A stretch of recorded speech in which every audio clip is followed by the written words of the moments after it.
বেঁচে যাওয়া কেকের ব্যাটার দিয়ে মগের মধ্যে ছোট্ট একটা কিউট কেক বানিয়ে কাস্টমারের জন্য কেক বানাতে গিয়ে যখন নিজেরই কেক খাওয়ার ক্রেভিংস উঠে যায় তখন আর কি তখন এভাবেই কাজ চালিয়ে নিই। কিন্তু সবসময় তো ডেকোরেশন করে কেকটা খাওয়া হয় না, শুধুমাত্র বেঁচে যাওয়া কেকগুলো ক্রিম লাগিয়ে এমনিতেই খেয়ে ফেলি। কিন্তু আজকে ভাবলাম এই ছোট্ট কেকটা ডেকোরেশন করে তারপরে কেকটা যেহেতু হাইটের দিকে বেশ উঁচু হয়েছিল তাই কেকটাকে আমি 4টা স্লাইস করেছিলাম, কিন্তু এত ক্রেভিংস হচ্ছিল যে উপরের স্লাইসটা আমি এমনিতেই খেয়ে ফেলেছিলাম।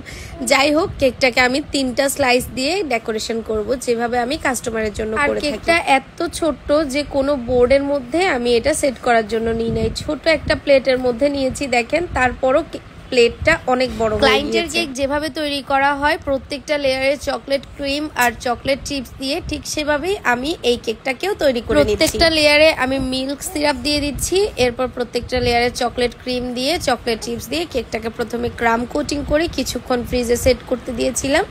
এরপর আমি এটার উপর মেইন ফিনিশিং প্রথমে ভেবেছিলাম কালারফুল ক্রিম দিয়ে ডেকোরেট করব, কিন্তু পরে ভেবেছি যে এটা তো আমিই খাবো, তাই আমার কিন্তু এরকম চকলেট কেকের মধ্যে একদম চকলেট গানাশ দিয়ে বেশি করে চকলেট দিয়ে কেক খেতে দারুণ মজা লাগে।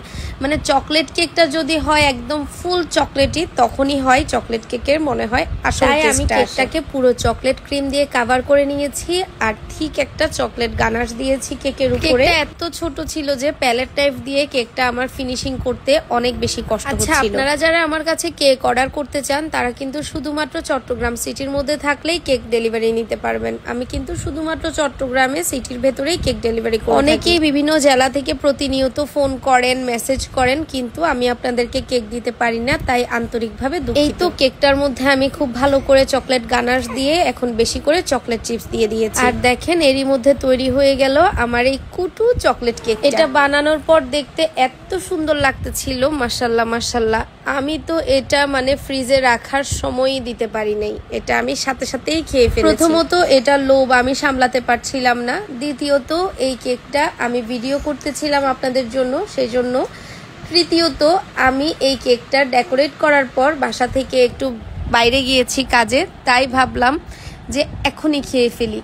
এসে যে খাবো সেটার আর সেই ধৈর্যটা আমার মধ্যে ছিল না, কারণ আমার কিন্তু এরকম চকলেট কেক খেতে অনেক অনেক অনেক মজা লাগে। কেক বানাতে বানাতে যখন আমার অনেক বেশি ক্রেভিংস হয়ে যায় তখন কিন্তু আমি এরকম ছোট ছোট কেক বানিয়ে নিজের জন্য নিজেই খেয়ে ফেলি। আপনারা বলতে পারেন এত কেক বানাই তারপরও নিজে কেন কেক খাই? অনেকেই আছেন যারা কিনা বানায় তারা কিন্তু খেতে পারে না, কিন্তু না, আমার মধ্যে কিন্তু এটা হয় না। আমি আমার নিজের কেক ইচ্ছা মতন খেতে পারি। তাছাড়া আমার পেজের এই চকলেট কেকটা কিন্তু সবার অনেক অনেক অনেক পছন্দের, দেখলেন তো এক ভিডিওতেই শেষ করে ফেলেছি পুরো কেকটা।